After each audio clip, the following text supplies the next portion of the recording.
Welcome back to the Intuitive SEO 5-day challenge. This is day 4, and today I'm going to share a learning that's actually a quote straight from Google themselves about SEO. And again, it's building on what we've already been learning, so you'll spot a common theme to what I've been teaching you over the last couple of days. Google writes, "You should build a website to benefit your users, and any optimization should be geared towards making the user experience better. One of those users is a search engine, which helps other users discover your content." Search engine optimization is about helping search engines understand and present content. So this quote is something I pulled out because really, I know we've been talking a lot about this, but user experience is just completely at the heart of SEO, and a lot of people skip over that fact and don't really give it the center stage that it deserves. And recently there's been announcement of a Google algorithm update, the latest update, and that's being rolled out over 2020 and 2021. And basically the algorithm update is all about making pages that have really good user page experience, top of the search results. That's what Google is hoping to do. They want their users to click through onto a website and just be blown away with how great it is to use that page. So what is user experience? We've kind of touched on this over the last couple of days, and just to consolidate all of that, I want to encourage you to think about what it's like to be on your website, how clear it is, how quick it is to load that page, whether it's mobile friendly, all of those things.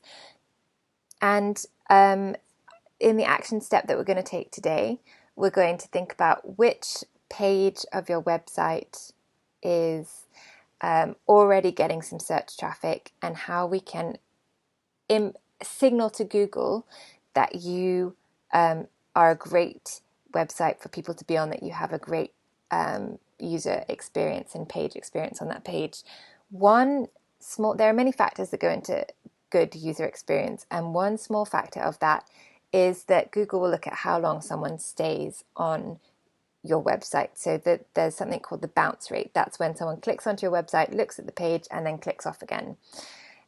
When Google can see that people are clicking onto that page from search results, clicking onto your website, and staying a while, clicking into other content, reading the whole blog post or article or page, spending a couple of minutes on that page, and then clicking onto another page on your website, that is a really good signal to Google that you have good user experience, good page experience, that you are providing relevant, useful, interesting information, and that it is presented in such a way as to be actually appealing and engaging to your audience. So our action step is going to be focused on getting people to stay longer on your website, because this sends positive signals to Google. Okay, so it's broken into 2 parts, depending on whether you already have an existing website with enough data to find a page of your website that's already attracting some search traffic that we can then go and make some tweaks to. Or in a minute, I'll show you the action step for people who don't have enough data, don't have an old enough website, or don't have a website at all and are just currently in the planning stages. So firstly, for people who have existing websites, I would like to encourage you to go to Google Analytics, or whatever analytics you have on your website set up already. If you don't have Google Analytics set up, I really recommend doing that. It's a free tool and it just gives you so much helpful information. And I will show you how to find out which page of your website is getting the most search traffic in a minute. But first, we're going to find out which page of your website is currently getting the most search traffic. That should take just a minute or so. And then we're going to look at these questions. Is it clear on this page where you'd encourage your users to click next on your website? If not, let's add a call to action. Think about, are there any other resources you could provide to help them go deeper into this topic? Make a note of any ideas that come up. Again, you might realize, I have a blog post on this. I could approach it from this angle and this angle and this angle in 3 other blog posts that I could then link to from the bottom of this one, to just provide that extra information and really explore this one area of expertise. Put yourself in your users' shoes and think about, if they wanted to read this piece of my website, this page of my website, what else might they be interested in? What else can I offer them to keep them engaged? So going back to how to find out which page is currently getting the most search traffic, in Google Analytics, this is the kind of place you want to go. You want to go to behavior on the left-hand side of the dashboard. Then you want to click on site content, all pages. Then you want to make sure you've set the date range. And I like to go back about 6 months. That gives you a good idea of what's been doing well in the last half a year. Then go to the drop-down menu, secondary dimension, then set acquisition and set it to source. I'll show you this in the next slide.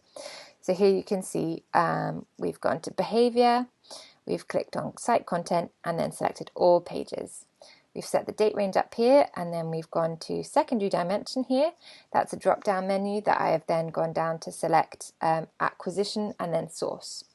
Once you have source set up here, you can see the page URL here and you can see the source. So that will say, it'll say Google, Facebook, direct, Instagram. You want to look out for Google, and you want to look out for the top page that has traffic from Google or Bing or Yahoo or whatever it is, but it's likely to be Google because Google is the biggest platform.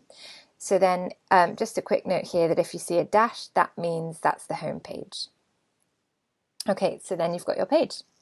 So if you don't already have a website, or you just don't have any search traffic yet, or you are in the process of designing a new website or anything like that, instead of going to find out which page is currently getting search traffic that you can then optimize, I want you to do this instead. So open up a notebook or a blank Word document, write down homepage and about page as 2 headings. These are the pages that are probably the core kind of backbone of your website that will probably start getting search traffic when you're getting more search traffic, and they're just very key pages of your website, so you can't go too far wrong optimizing these pages. So we're going to think about where you would like website visitors to go after landing on these 2 pages. So think about each one in turn. If you want to just pick one to start with, that's also absolutely fine. Note down where you would like them to go and draft some copy, just a line or a couple of lines, encouraging them to click to the page that you'd like them to visit next on your website. So if it's your home page, maybe you will have your 3 most popular blog posts, or your work is all about, let's use the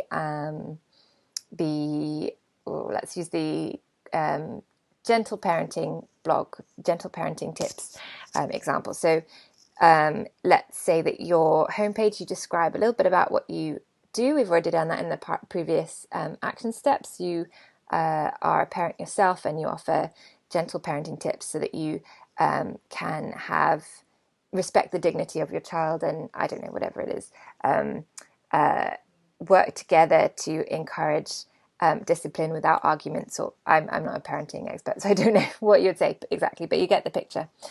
And then you might want to encourage people to maybe download your free something really related to your core concept. So your free guide to troubleshooting tantrums, or troubleshooting the terrible twos, or whatever it might be. Or you might want to have, your 3 top blog posts that relate to your core concept, really key kind of foundational things. So or you might have a page on your website or a blog post that describes what is gentle parenting, and that kind of really helps people understand your philosophy and things like that. So I hope you get the picture. I don't want to ramble on too long. I would love to get you to take some action now. So whether or not you have existing search traffic that you can then go and put a call to action on that page, or you're brand new, or you don't have any search traffic yet, there should be something that you can pick to go and work on. A couple of lines, really simple. Just think about where you want that person to go next, what they might need from you, and how you can show them straight away on that page in a really clear way that you have something great to offer them and get them to stick around a little bit longer. So I hope that you enjoy the challenge today, and if you get stuck, don't forget you can send me an email. I would love to hear from you and how you're getting on. If you just want to brainstorm, bat an idea back and forth, I would be very open to that as well. So I will see you tomorrow for the next and final action step and training.